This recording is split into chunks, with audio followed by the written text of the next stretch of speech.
Bienvenue chez Couteau Azur. Aujourd'hui, on s'attaque à un débat de survie majeur, machette contre hachette. Laquelle sera votre meilleur allié en forêt? On explore tout ça maintenant. D'un côté, la finesse et la portée de la machette. De l'autre, la puissance brute de la hachette. Un duel de 5 minutes commence. La machette trouve ses racines dans les climats tropicaux, conçus à l'origine pour la canne à sucre et la jungle dense. Son anatomie est simple, une lame longue, fine et flexible, optimisée pour la vitesse de coupe plutôt que la force d'impact brute. C'est l'outil de prédilection pour la végétation légère. Parfait pour se frayer un chemin dans les ronces ou le bois vert fin. La machette latine est la plus polyvalente pour nos forêts françaises, offrant un bon compromis entre poids et longueur. Le kukri, lui, déplace le poids vers la pointe, ce qui lui confère une puissance de coupe supérieure sur le bois plus dur. Cependant, sur du bois dur ou des troncs épais, elle montre vite ses limites. Vous risquez de vous fatiguer inutilement pour peu de résultats. À l'opposé, la hachette est l'outil millénaire des forêts tempérées et boréales, où le bois est souvent plus dur et dense. Sa tête lourde concentre toute l'énergie sur un point précis, utilisant l'effet de coin pour éclater les fibres du bois sans effort. C'est laquelle brille, fendre du bois de chauffage pour un bivouac est un jeu d'enfant avec une bonne hachette bien affûtée. On l'oublie souvent, mais elle permet aussi un travail de précision remarquable pour sculpter des outils de campement essentiels. Le style Hudson Bay est un classique du bushcraft, offrant une tête légère mais un tranchant large pour une polyvalence accrue. Son défaut majeur? Elle est inefficace contre les herbes hautes ou les ronces fines, où elle a tendance à simplement les plier.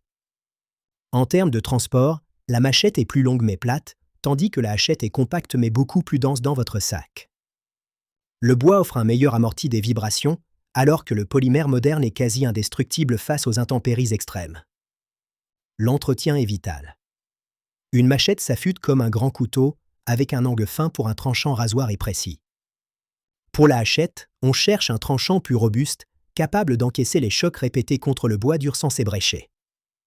N'oubliez jamais l'huile protectrice. Surtout pour l'acier carbone, très courant et particulièrement sensible à l'humidité de nos forêts. La sécurité avant tout. Gardez toujours une posture stable et dégagez votre zone de frappe de tout obstacle potentiel avant de couper. Respectez le concept du cercle de 100, personne ne doit entrer dans le rayon d'action de votre bras tendu avec votre lame. En France, ce sont des armes de catégorie D. Le transport est libre, mais le port nécessite un motif légitime, comme le bushcraft. Le carbone est facile à affûter en forêt mais rouille vite.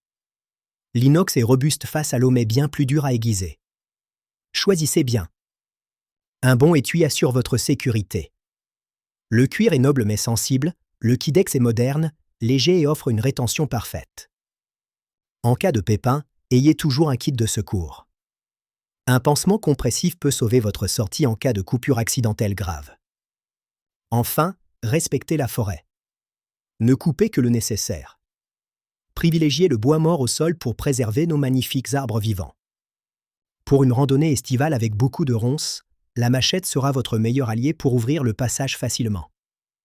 En hiver, quand le besoin de feu est vital et le bois souvent gelé, la hachette devient absolument indispensable pour votre survie.